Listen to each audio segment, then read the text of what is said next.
And Christchurch Creative Network, Professor Ken Strongman and Colin Meurk. I think you're a doctor, aren't you, Colin?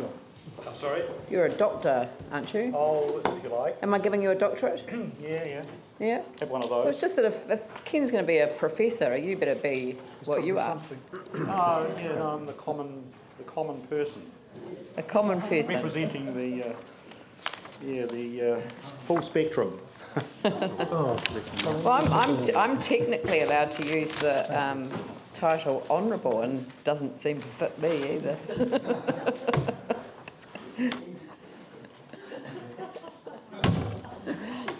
Okay. Right, welcome. Well, thanks for the opportunity. We represent the Christchurch Creative Network. We were established to begin with to engage with your resilience management team. We've got a much broader aim, though, as a catalyst for the future of Christchurch in all manner of different ways.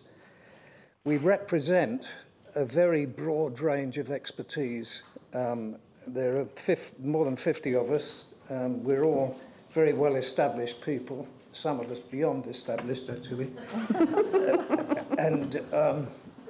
So we bring together a great range of abilities and interests, and all manner of different political persuasions, but our common interest is Christchurch and the future of Christchurch. I chair this group, but the guiding force is Colin, so he will speak from now on. Thank you. Okay, so we've got two broad recommendations which are outlined in our paper. The first relates to community engagement and the second to integrated decision making in order to set up systems to future-proof the city. So as the first slide there shows, or should do, The mouse, I think, Colin. hold on, where are we going here? Oh yeah, is that right? Yeah. We're all sort of familiar with the issues facing the city, some really sort of wicked problems there, but despite the sort of shock and donor fatigue represented by the community, and we're all feeling that, there's a huge groundswell of goodwill to be tapped into, and people that wanting to contribute to the future solutions. There's a whole range of modern approaches to engaging people, and this first recommendation relates to how we can best achieve participatory democracy, empowerment, reciprocity and inclusiveness within the city to co-create solutions to many of the problems that we're sort of facing.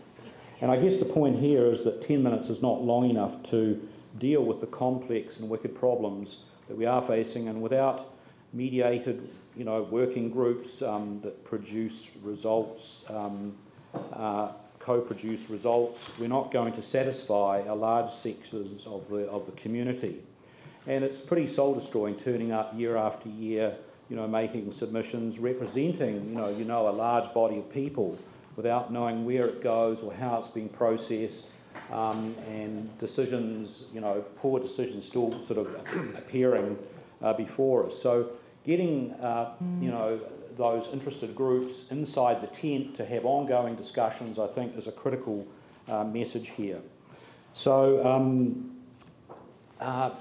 building this with people, there's over a dozen centres of higher learning or wānanga in the city and around the city. There's large numbers of community groups dealing with all matters of kinds of activities and interests. I kind of highlight some of the broad sort of categories of those, sort of umbrella groups, if you like. And so our proposal is really about establishing what I've called a partnership accord, which is to apply these best practice mediation facilitation methods for inclusive problem solving and co-creation of solutions, rather than sort of problem finding, getting everyone together to sort problems out in a sort of multidisciplinary way. And this would require sort of, a mutual relationship between the City Council and interest groups and of course building on some of the successful models that already exist out there, you know, like some that I'm involved with, like the Travers Wetland Trust and so on, and also our own engagement with the resilience management team. I keep going the wrong way there, sorry. And by doing this, I think the city not only can provide leadership to its own people, but also nationally and internationally. You know, we do have some cred with the New York Times rating the city, you're all familiar with that. And, you know, there's a lot of despair out there in the greater world. I think, you know, we've got an opportunity here to kind of show some ways forward and how we can move the city forward and therefore provide a model to other people facing similar sorts of problems. So our first recommendation then is to review established policy and international best practice regarding the rules of engagement, and to support a sort of culture shift, if you like, towards that more inclusive kind of approach, and establish the sort of partnerships accord, and I'll mention some examples of that in the next presentation, such as the Christchurch Creative Network relationship with the Resilience Management team. So just to give an example of the kinds of issues, you know, one of the important things about cohesion is having sort of unity of purpose and unity of attitude and mission, if you like, for the city, and to achieve some sort of joined up decision making that can be, you know, to which, if we don't do that, precludes opportunities. For example, you know, going full steam ahead rebuilding the city precludes the opportunity to create what we've called here these sight lines of light and unity, to reconnect all the different faiths and cultures and interest groups and taonga of the city. You know, the media loves to kick us in the guts for being sort of conservative and bigoted.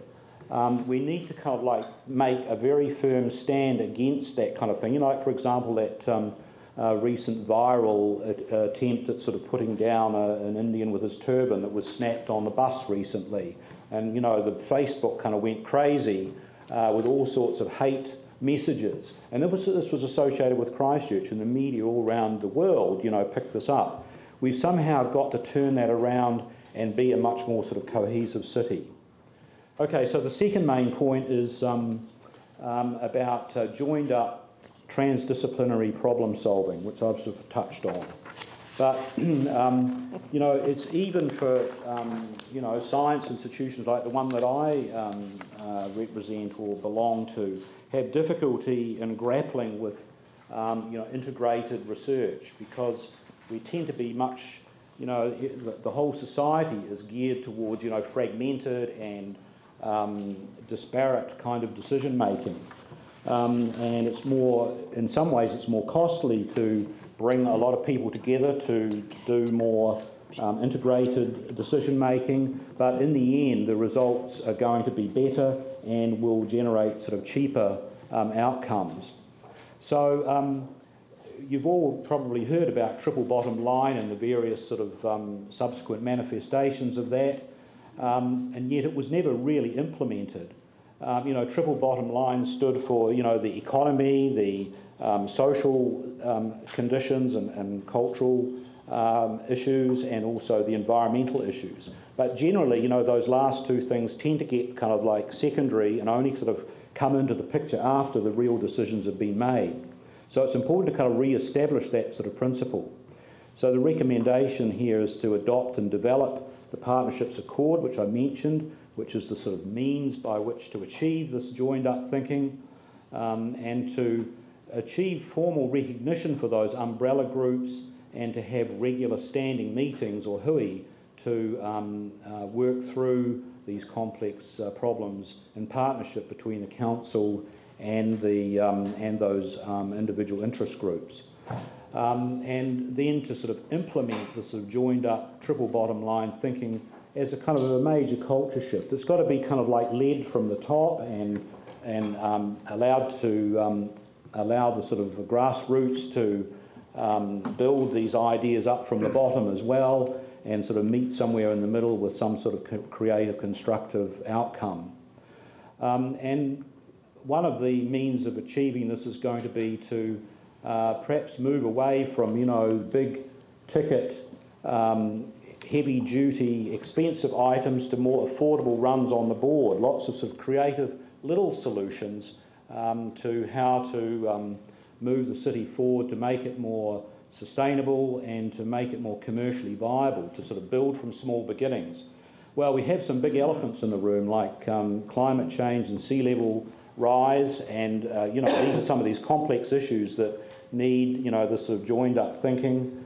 But we do have some successful runs on the board, or at least tyres on the track, which are about to be launched in the new spring. The Christchurch 360 Trail, previously known as the Perimeter Trail. So this has been, a reasonably successful interaction between the people promoting this sort of concept as a way of lifting the city's spirits and generating some sort of service economy, and the City Council planning staff pulling together.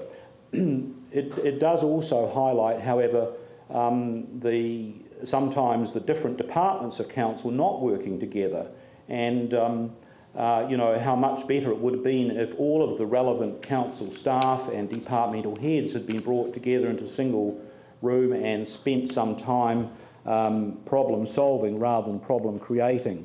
So there is an opportunity for improvement there. So finally, the Christchurch Creative Network has been working with council, as I've mentioned, with the resilience management team, and we seem to be sort of quite well engaged there. We're providing critique on the resilience plan, putting up innovative ideas and network synthesis.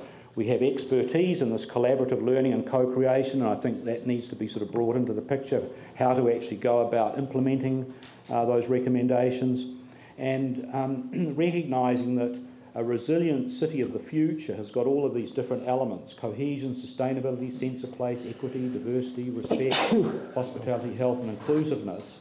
And all of these things need to be sort of brought together in a much more sort of integrated fashion in order to produce that transformational city of the future. So that's all I've got to say. I can't see the time, so I don't know what I think you're pretty much there, but gosh, I've just agreed with absolutely everything that you've said, so I don't know if anyone's got any questions. Phil? Well, my question is, how can we make this work with you? And like we had a submission from a small Pacifica group who were saying the same thing, and this is obviously at a much broader level. So I guess well, it's a matter of your time, I guess, as experts in the field too, and I guess our time at as I guess in a governance role representing the city, how we do that. Mm-hmm. Well, my next presentation is about the Christchurch Biodiversity Partnership, which is one example of these umbrella groups that represents, a particular interest group, and I think it's a matter of identifying all those different interest groups. We've highlighted some of those in the presentation, and then looking at means of engagement and some sort of formal process that has some regular ongoing dialogue between the relevant council staff and those groups. I think the point is we're very keen to make a contribution along the lines that Colin has suggested. We're prepared to make the time. We just need to have that to be facilitated in some way. We need to be asked. Because we don't know what's happening otherwise. Do you want to say something? Okay. Yeah, look, Yanni. Quickly, there's a wonderful picture on page 2 of your slide. I kind of was just wondering where you got it from, and how much you've talked to the government and Sarah about some of those aspirations, because clearly when you look at that central city, it's quite different to what we're actually getting. Yeah. Well, originally I had this idea that it would be done at ground level, but as the kind of city gets blocked in, and all sorts of problems with property ownership and so on, one has to kind of look at an elevated sort of position, so it takes you to a view of the basilica. I mean, there's been so much focus on the Christchurch Cathedral, which is fine, right in the centre of the city there. But, you know, there's so many other significant taonga of the city that all need to be brought into that fold, and to show that the city is unified and has this multi-dimensional aspect to it, and that we value all of these contributions. And to me, this is kind of one way, you know, of perhaps achieving that. But to answer your question, we haven't spoken to Sarah or yes, or government. There's been no mechanism to. You might look up, Google that Bernd Guntermann, who's actually an Aucklander from Germany, and he's written these lovely little books, one Resistance to Resilience and the other one about transitional cities. He's someone that actually the council should bring down. He's part of our network, you know, a forum, you know, involving him. He's got some great ideas. He's a very well-connected guy. He was an independent reviewer of the IPCC report, for example. So he's internationally well-connected, and got some sort of great ideas. He's an architect as well. Well, we're obviously got a wicked problem because we're located where we're located. We're on a coastline. We're facing the same issues that the rest of the country's facing, the rest of the world's facing, that live on coastline. So is that the sort of kind of wicked problem, how we deal with natural hazards, how we adapt, how we, you know, sort of live with nature, given that we can't actually stand on the beach and hold back the tide? I think someone tried that before and didn't work. Yeah. So is that the sort of wicked problem that you would see us collaborating on? And you know, helpful. It's a matter of, you know, I was drawing some deep breaths here, you know, because there's so many people affected, and you're more familiar than I am of all of the problems associated with those eastern suburbs.